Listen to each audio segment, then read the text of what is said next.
आप देख रहे हैं अपना बिहार और आपके साथ मैं हूं विवेक। पटना से इस वक्त की बड़ी खबर बताने जा रहे हैं। अमीन बहाली परीक्षा से जुड़ी यह खबर है, जहां परीक्षा का प्रश्न पत्र वायरल हो गया।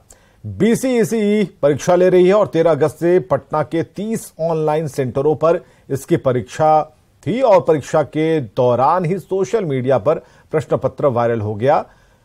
राजस्व एवं भूमि सुधार विभाग ने बीसीईसी को परीक्षा का जिम्मा सौंपा था और 8000 से ज्यादा सीटों पर यह बहाली निकली है और बीसीईसी पर आरोप है परीक्षार्थियों का ब्लैकलिस्टेड कंपनी को परीक्षा संचालित करने का जिम्मा देने का आरोप है। सीफी टेक्नोलॉजी पर सीबीआई ने 2018 में दर्ज की थी प्राथमिकी और परीक्षार्थियों ने परीक्षा रद्द करने की मांग कर दी है। परीक्षा रद्द नहीं करने पर बीसीईसी के घेराव की चेतावनी भी जारी की गई है। राजधानी पटना के 30 सेंटर पर 13 अगस्त से ही अमीन बहाली की परीक्षा चल रही है, लेकिन परीक्षा के दौरान ही प्रश्न पत्र वायरल हो गया। यानी व्हाट्सएप से लेकर टेलीग्राम पर जो प्रश्न पत्र है वो पूरी तरह से वायरल हो गया, जिसके बाद जो परीक्षार्थी हैं अब वो हैरान हैं और परेशान हैं। तो हम सीधी बातचीत करते हैं। ये बताइए कि कितने बजे परीक्षा थी? 10 बजे से परीक्षा थी। कैसे वायरल हुआ? वायरल मतलब कि ऑनलाइन एग्जाम जो होता है सेंटर पे होता है, लेकिन ये लैपटॉप में खुला हुआ क्वेश्चन है। यानी कोई या तो अपने घर पे या कोई सेंटर चला रहा है अलग से फर्जीवाड़ा करने के लिए। ये मतलब लैपटॉप में खोल करके और वहां से एग्जाम दिया जा रहा है। अच्छा, जो ऑनलाइन एग्जाम लिया जा रहा है उसके लिए बतौर सिस्टम लगे हुए हैं।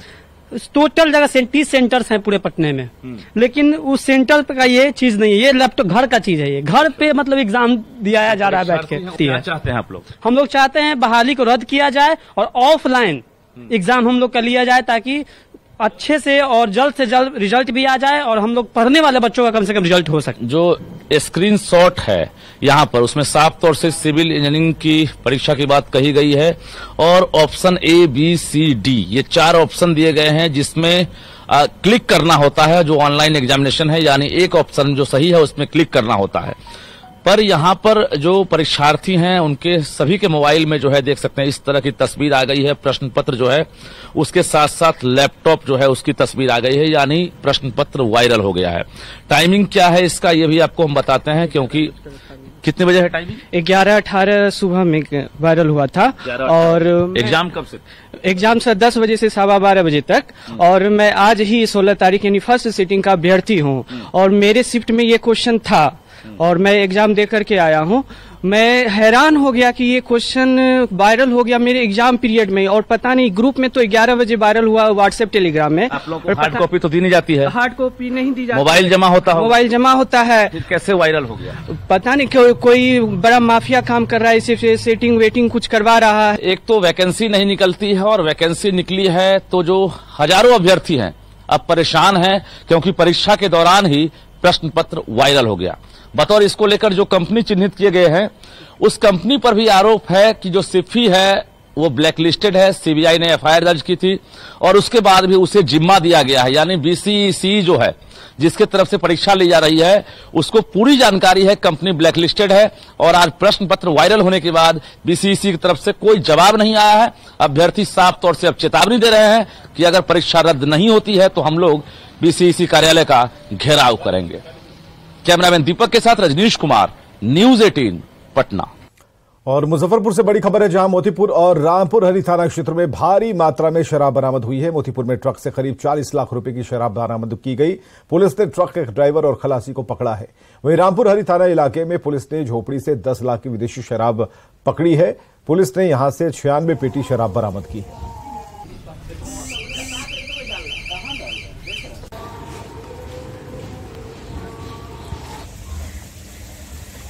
मोतीपुर और रामपुर हरी में छापेमारी की ये तस्वीरें, जहां पर गुप्त सूचना पर पुलिस ने ये कार्रवाई की। 2 तस्वीरें हम आपको दिखा रहे हैं। 10 लाख की शराब जब्त की गई है। पेटियां ही पेटियां हैं और पुलिस को एक बड़ी कामयाबी यहां पर मिली है।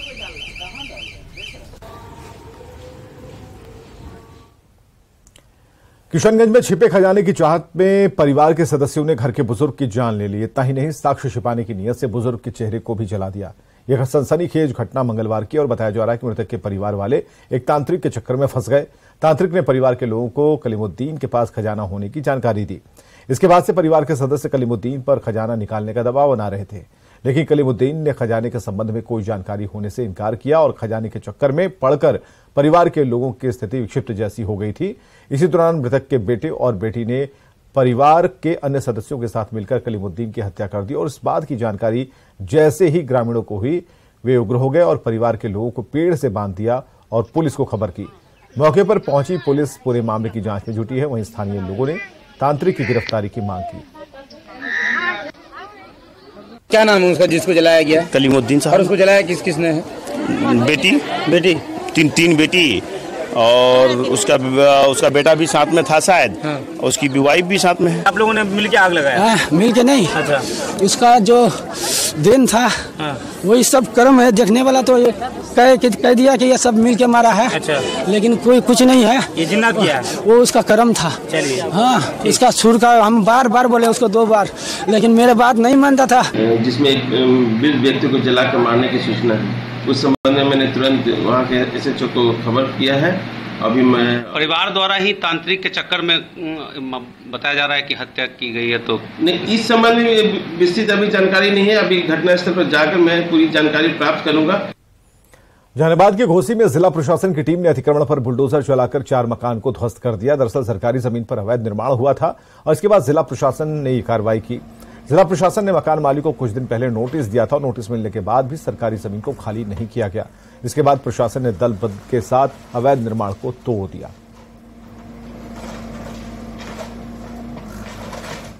गोपालगंज में बेगूसराय के रहने वाले एक युवक की लोगों ने बेरहमी से पिटाई कर दी। इसका वीडियो सोशल मीडिया पर वायरल हो रहा है। घटना नगर थाना क्षेत्र के स्टेशन रोड स्थित डीएवी हाई स्कूल के पास की है। महिला ने घर में घुसकर युवक पर चोरी करने का आरोप लगाते हुए पिटाई की और इसके बाद आसपास के लोग पहुंच गए और बेरहमी से पिटाई शुरू कर दी। आरोपी युवक का कहना है कि महिला के साथ उसका 2 साल से प्रेम प्रसंग है। फिलहाल पुलिस जांच कर रही है। लखीसराय पुलिस ने हार्डकोर नक्सली गोपाल यादव को गिरफ्तार किया। गोपाल यादव पर चानन, कजरा और पीरी बाजार थाने में कई मामले दर्ज हैं। पुलिस को गोपाल यादव की काफी दिनों से तलाश थी। नक्सली पर Dhanbad Patna intercity express train पर हमला, फायरिंग का आरोप भी था। इस हमले में 2 जवान और 1 यात्री की मौत हो गई थी। मननपुर रेलवे फाटक के करीब पुलिस ने नक्सली गोपाल यादव को धर दबोचा। फिलहाल आगे की कार्रवाई जारी है। छापेमारी अभियान के तहत जब टीम सर्च करते हुए जंगली क्षेत्र से वापस जब लौट रही थी तो मननपुर रेल फाटक के पास एक व्यक्ति जो कि इस टीम को देख करके भागने की कोशिश किया और तत्पश्चात जब उसको पकड़ा गया तो उसकी पहचान गोपाल यादव जो कि महुलिया का रहने वाला है, मधुसूदन यादव का बेटा के रूप में पहचान हुई। तत्पश्चात इसको उसी टाइम गिरफ्तार किया गया। चूंकि यह कुल औरंगाबाद से बड़ी खबर है। सड़क हादसे में 2 एसआई घायल हो गए हैं। बाइक अनियंत्रित होकर पलट गई थी। दोनों शराब तस्कर का पीछा कर रहे थे और दोनों को पटना रेफर कर दिया गया है। अंबा थाने में पदस्थापित हैं। दोनों सड़क हादसे के शिकार हुए हैं और बेहतर इलाज के लिए इन्हें रेफर किया गया है और बताया जा रहा है कि इनकी बाइक अनियंत्रित होकर पलट गई और दोनों शराब तस्कर का पीछा कर रहे थे। दोनों को पटना रेफर किया गया है बेहतर इलाज के लिए।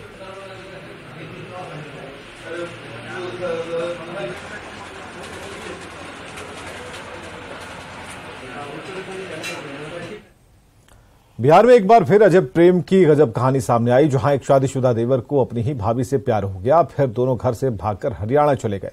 महिला अपने घर से जेवर भी लेकर भाग गई। फिर युवक की पत्नी ने दोनों को कोर्ट में शादी कराने का प्रलोभन देकर घर पर बुलाया। इसके बाद मुजफ्फरपुर के नगर थाने में हाई वोल्टेज ड्रामा चला। मामला मुशहरी थाना क्षेत्र का, जहां देवर भाभी और पत्नी के बीच जमकर ड्रामा हुआ। भाभी अपने प्रेमी देवर को छोड़ना नहीं चाहती है।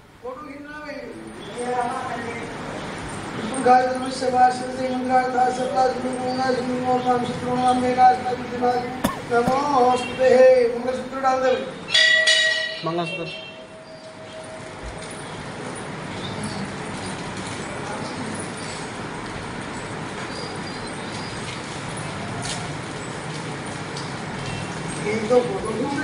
हाँ, फोटो खींचेंगे।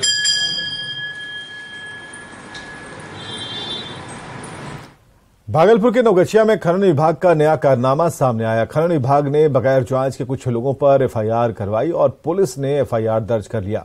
दरअसल भागलपुर खनन विभाग ने नवगछिया के तीनटंगा में बालू के अवैध खनन के आरोप में 3 ऐसे लोगों पर एफआईआर किया जिनकी सालों पहले मौत हो चुकी है। आरोपियों में महिला भी शामिल की गई है।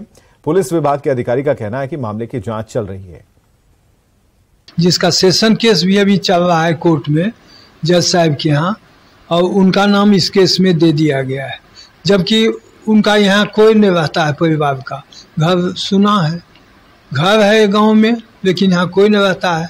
समूचा परिवार और जो है सब भागलपुर में रहता है। अगर वो मृत हैं तो उनको पैसे दिखाते हुए चार्जशीट किया जाएगा। ये अभी अनुसंधान का मामला है, अनुसंधान पे पता चलेगा कि कौन जीवित है कौन मृत है। तो जो आवेदन प्राप्त हो उसका संबंध में हम लोग एफआईआर किए। एफआईआर में अब अनुसंधान में ये सारी चीजें स्पष्ट हो जाएगी। बिहार में स्कूल के हेडमास्टर को फिर से बोरा बेचने का आदेश मिला है। मिड डे मील निदेशक का आदेश जारी हुआ है। स्कूल के हेडमास्टर 20 रुपए की दर से बोरा बेचेंगे।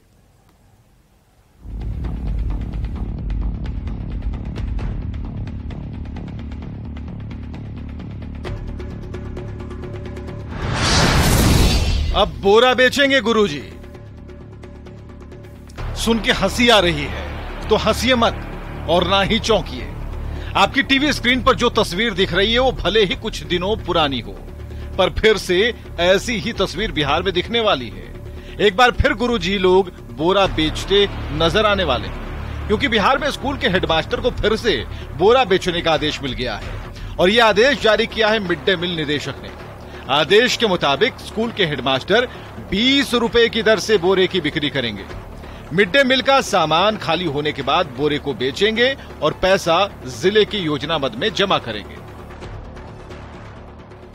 एक बार फिर से शिक्षकों के लिए बोरा बेचने का आदेश जारी हुआ है, यानी शिक्षा विभाग के आदेश के बाद अब शिक्षक संघ विरोध जता रहा है।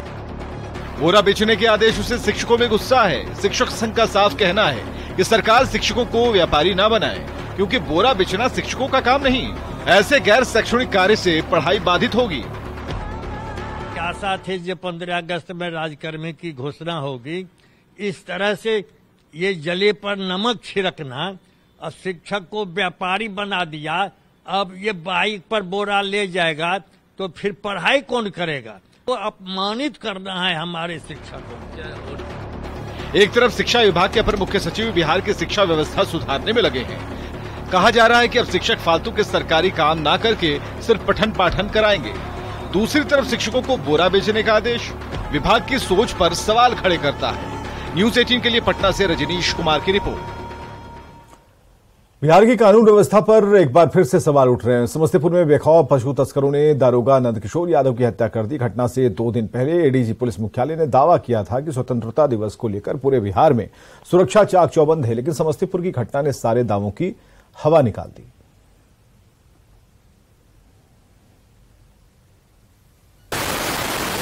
लेकिन मैं समझता हूं कि पुलिस का मनोबल जो है ना, जिस कदर बढ़ना चाहिए तो उस कदर बढ़ा नहीं है। पुलिस का मनोबल बढ़ा रहेगा तो वो कुछ भी करने में सक्षम है। अब मनोबल बढ़ेगा कैसे? मनोबल बढ़ेगा कि उसकी जो कठिनाइयां हैं उनको सबको दूर कीजिए, उनकी बातें सुनिए, उनकी कठिनाइयों को दूर करने का प्रयास कीजिए, और उसके बाद अगर वो लेजिटिमेट तरीके से कोई काम करता है तो उसको फुल प्रोटेक्शन मिले। कि ऐसे अपराधी जो है पुलिस पर गोली चलाते हैं, घटनाएं होती है, उनका उसी भाषा में जवाब देने की जरूरत है। मैं बार बार कहता हूं कि कानून विधि सम्मत गोली का जवाब गोली अपराधियों को निश्चित तौर पर देना चाहिए। मैं खुद एसटीएफ में रहा हूं तो इसका जवाब दिया हूं। साथ ही मैं कहना चाहूंगा कि उनके परिवार को जो पत्नी है तो उनको समकक्ष मतलब कि उसी पद पर नौकरी दिया जाए। पुलिस बंदोबस्ती और पुलिस पर लगातार हो रहे हमले को लेकर के जब हम पुलिस मुख्यालय में बैठे शीर्ष अधिकारियों से उनका पक्ष जानना चाहे तो पुलिस मुख्यालय में बैठे शीर्ष अधिकारी सिर्फ यह कर करके अपना कन्नी काट लिए कि सोमवार और शुक्रवार को ही मीडिया से बात होगी, बाकी दिन जो है वो पुलिसिंग से जुड़े काम होते हैं। समझा जा सकता है कि जिस पुलिस महकमे के पदाधिकारियों की सरेआम अपराधियों द्वारा हत्या कर दी जा रही है, वहाँ बैठे शीर्ष अधिकारी जो हैं वो पुलिस डे की बात करते हैं। कहीं न कहीं यही वजह है कि अपराधियों का मनोबल जो है वो बढ़ता जा रहा है और पुलिस पर हमले की संख्या में भी बढ़ोतरी नजर आ रही है। अमित कुमार, न्यूज 18 पटना। बिहार के मुख्यमंत्री नीतीश कुमार दिल्ली दौरे पर हैं, जहां सीएम की मुलाकात दिल्ली के मुख्यमंत्री अरविंद केजरीवाल से होने वाली है। नीतीश के दिल्ली दौरे पर बिहार में सियासी बयानबाजी तेज है।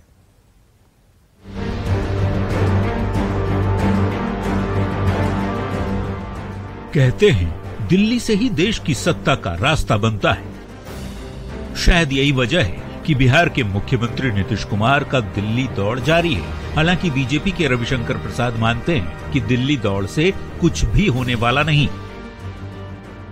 नीतीश बाबू दिल्ली जाए, बंबई जाए, जहां जाए, 24 में देश ने नरेंद्र मोदी को पुनः तीसरी बार और प्रभावी बहुमत से प्रधानमंत्री बनाने का फैसला कर लिया है।